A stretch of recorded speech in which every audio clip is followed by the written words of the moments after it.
Hey, hello, hi guys, how are you all doing? I hope you're all good. Alright, I am happy. I'm always happy, and it's really helped me a lot with my challenges. It really helped me deal with my challenges. It has really helped maintain my blood pressure, and it has really helped with my overall well-being. And and that is why I always advise everybody out there, my friends, all of you, to always be happy and to know that your happiness doesn't come from anybody. It comes from within you. So you don't have to rely or depend on anyone to be happy.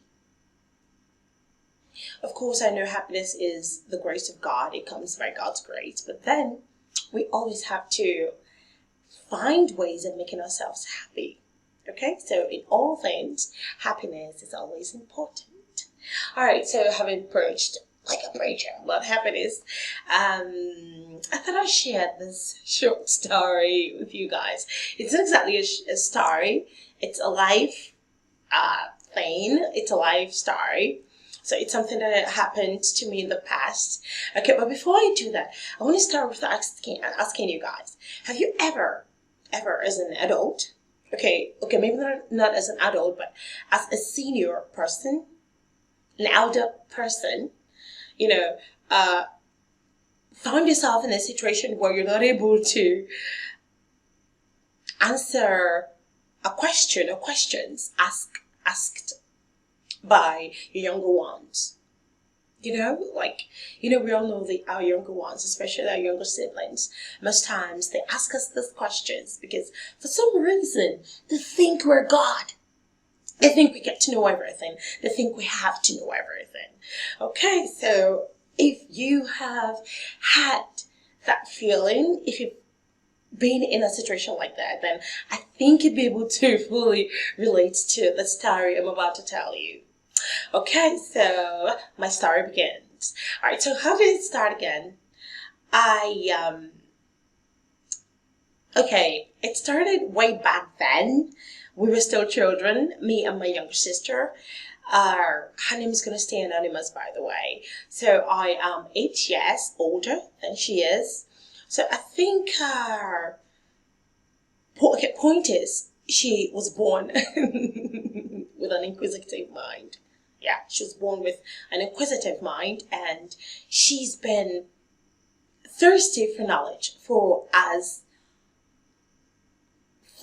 long as she was able to speak, like right from when she was able to start speaking, So then it was initially I admired her inquisitive mind, her thirst for knowledge, and I've always been like, wow, maybe she's going to be a scientist, maybe she's going to be a journalist, maybe she's going to be an inventor, an inventor or something. Someone really, really important.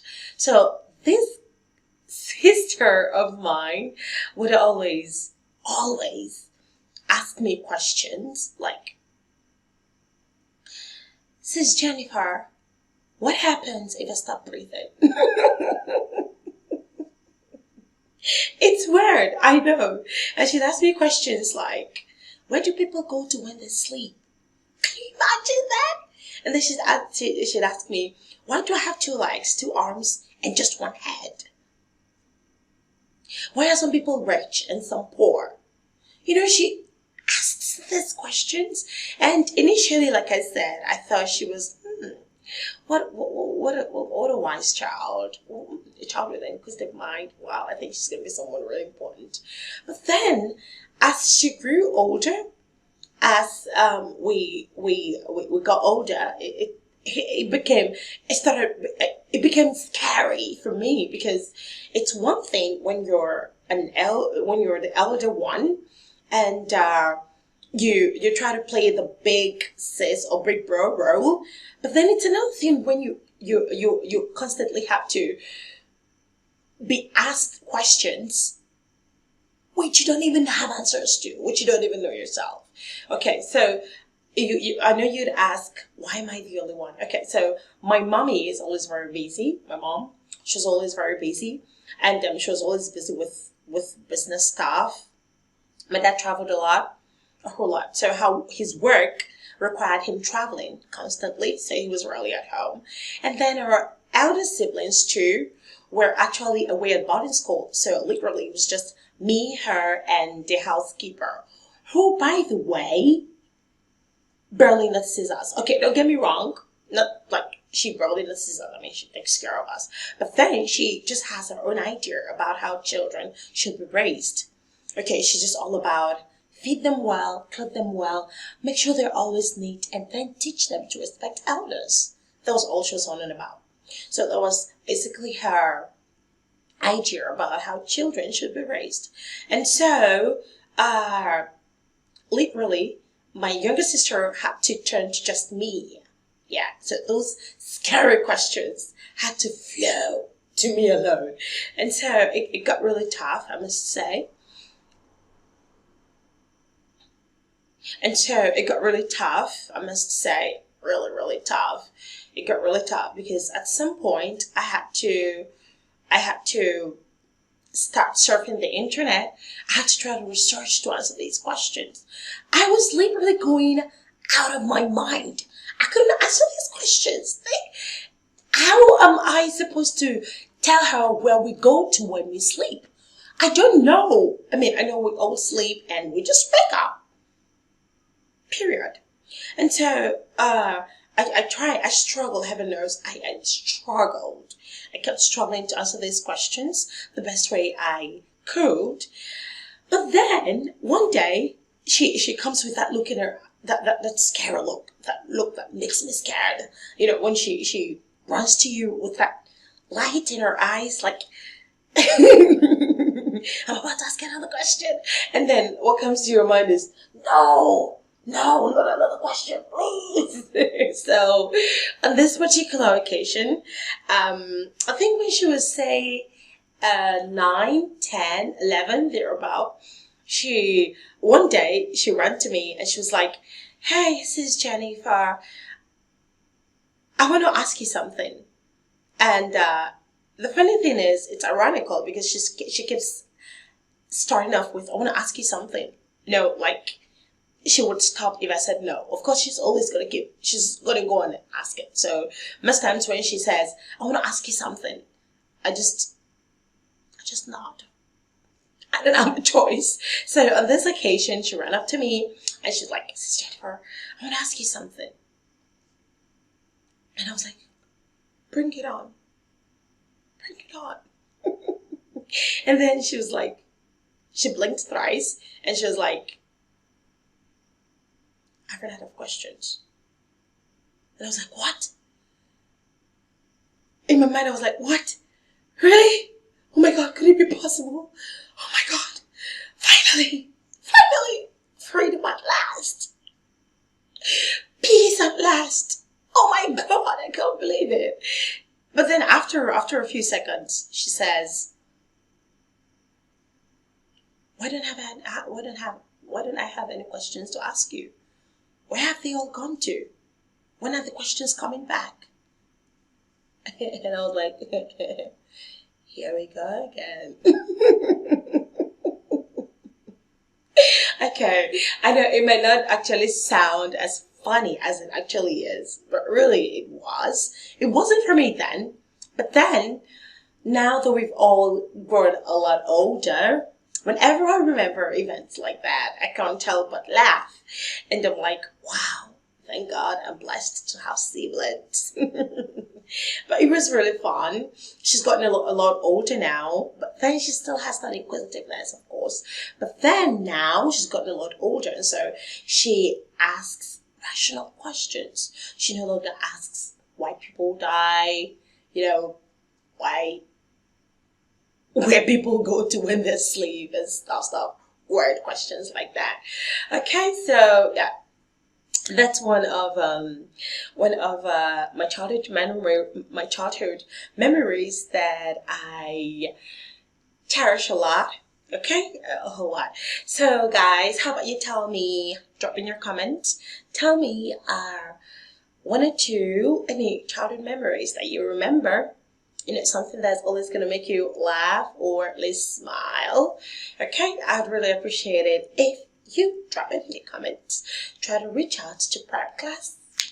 Let's know what those childhood memories are, and we'll treasure them together, by the way.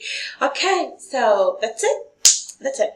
Oh yeah, I forgot my name. What? Oh, my name is Jennifer. Okay, introductions first. I'm Jennifer. Nice to meet you. I'm Jennifer, by the way, and this is PrepPlace, and yes, and PrepPlace. What's PrepPlace all about? If you don't know, if you're just joining us for the first time, PrepPlace is an online educational platform that seeks to give you the best learning experience, seeks to explore your academic weaknesses and turn them into your strength. You know, do you relate? Do you relate to that? Of course, I'm sure you do. I mean, yeah, you should.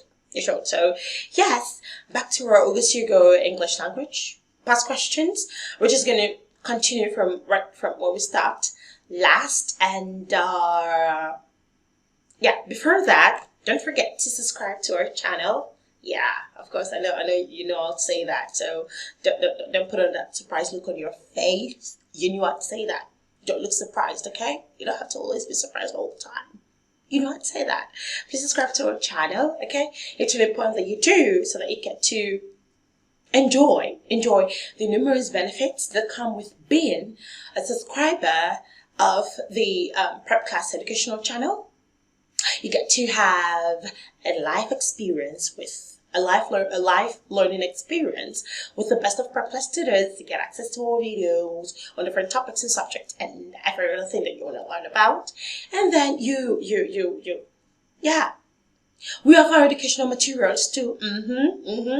Educational materials, A grade educational materials. I mean, first class educational materials. We offer them, and a whole lot of other benefits that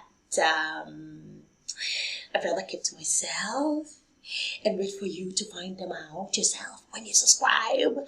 Okay, so don't forget to like and comment, of course. Don't forget to like and comment. Like I said, please let me know what you think. No, let me know what you think. Let me know a childhood memory that you treasure. Okay, I'm gonna read through them, by the way. And then don't forget to download the PrepPlace app. You can easily reach us now. You can download our PrepPlace app on iOS and Android. You can get onto the Google Play Store or the App Store. Whichever one, you will always get to download our PrepPlace app. Not hard. Not hard. You just go to your Google Play Store, your App Store, and you type it in PrepPlace and it pops up. PrepPlace app. Okay, so please download the PrepPlace app, and then that's it. Don't forget to like and comment. Don't forget to share with your friends. It's really important that you share with your friends so that we all learn together. All right, so I am just going to start up from what we stopped in the last learning session, and so we stopped at 25. I'm going to start off from 26. Our 26th question. I was advised to look dash the word in the dictionary. Okay, A at, B by, C down, D into, and E up. Which is it? Okay, so up is correct. Because to look up is a transitive verb, which means to obtain information about something from a text source. So when you say, I looked up something on the internet, I looked up that word in the book. Okay, so to look up is actually a transitive verb. It comes together, looking up. They're like twin words, twin compound words, sort of. So they come together and they mean to obtain information about something from a particular text source. Okay, so I was advised to look up the word in the dictionary, and we have it, option E, look up. So please, you don't look by word in the dictionary, you don't look into word in the dictionary, you don't look down word in the dictionary, you only look up the word in the dictionary. Okay, so our 27th question, Miss Gloria, together with her cousin, visiting the United States of America next year. A, are, B, has been, C, was, D, were, and E, will be. Which is it? So, will be is correct. Well, B, because it is used to show an action that is yet to be performed. Remember? Will, showing an action that is yet to be performed. Okay? Something that will still happen. Will be is correct. Okay? So, that's it. We fit it in, and we have Miss Gloria, together with her cousin, will be visiting the United States of America next year. Next year, future. It is something that is yet to happen. They haven't visited yet, but they're planning on visiting. So they will be visiting the United States of America next year. We have it. Option E, will be visiting. Okay, so that's it. Our 28th question. Abraham is thirsty. Dash here. Oh, what? Do you smell what I smell? Yeah, I smell question tag. Is that it? Yeah, that's it. That's it. Question tag. Okay, so Abraham is thirsty. Dash here. A, doesn't. B, is. C, isn't. D, wasn't. And E, will. Which is it? Which is the correct question tag? The correct one is isn't here. Okay, and that is because a positive statement goes with a negative question tag. It's, by the way, one of the 11 rules of question tags. So a positive statement, Abraham is thirsty, that's positive, right? It's a fact. Abraham is thirsty. It's positive. Abraham is thirsty is a statement, so it goes thus that the question tag will be in the negative form. Okay, so Abraham is thirsty. Isn't he? Okay, so you can't say Abraham is thirsty. Is he? No. So positive statement goes with negative question tag, and then a negative statement goes with a positive question tag. Did you understand that? Don't worry, you will. You will. So that's it. Isn't he? Option C, isn't. Abraham is thirsty. Isn't he? Our 29th question. The most appropriate prefix for the word faithful is A, M, E, B, N, C, on, D, Ray, and E, on. Which is it? Of course, I'm sure you must have come across the word unfaithful, right? Yeah, that's it. Yeah, that word, unfaithful. So the most appropriate prefix for the word faithful is on. That's UN. Okay? It's a prefix that you add to nouns. It's usually added to nouns. So you add it before the noun word. And when you add on to faithful, you have unfaithful, which is, of course, the opposite of faithful. Okay? So when you add on to faithful, it automatically makes it the opposite of the word faithful. So when you have faithful, the opposite will be unfaithful. All right? So that's it. On. Option E, on. All right? And the 30th question. She dashed to school every day. A is tracking, B tracks, C tracked, D tracking, and E tracks. Which is it? Okay, so our answer is tracks. Tracks is correct. And that's because she is a subjective singular case. It's singular. She, one person, right? One female. She. So it's a subjective singular case, and that's because it's in the subject position. Remember at the beginning of the sentence, subject position. So it's a subjective singular case. And a singular subject goes with a singular verb. Remember the rule of Concord? The rule of Concord. Singular subject, singular verb, plural subject, plural verb. So tracks is of course considered a singular verb. Remember with the S. Yeah, that's the singular verb. Okay, so tracks. She tracks to school every day. And we have it option E, tracks. Okay, that is it. We've come to the end of this learning session. Stay right there. Don't go anywhere. I'm coming back. No, I'm not coming back. I'm here. So I'm just gonna stick here while you stick there. Okay? That might be, it can be very dramatic. Oh.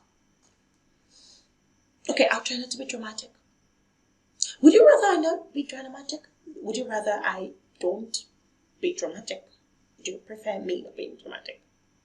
Let me know. Okay, so I enjoyed this session. It was fun. Really, it was. I hope you enjoyed it. I did.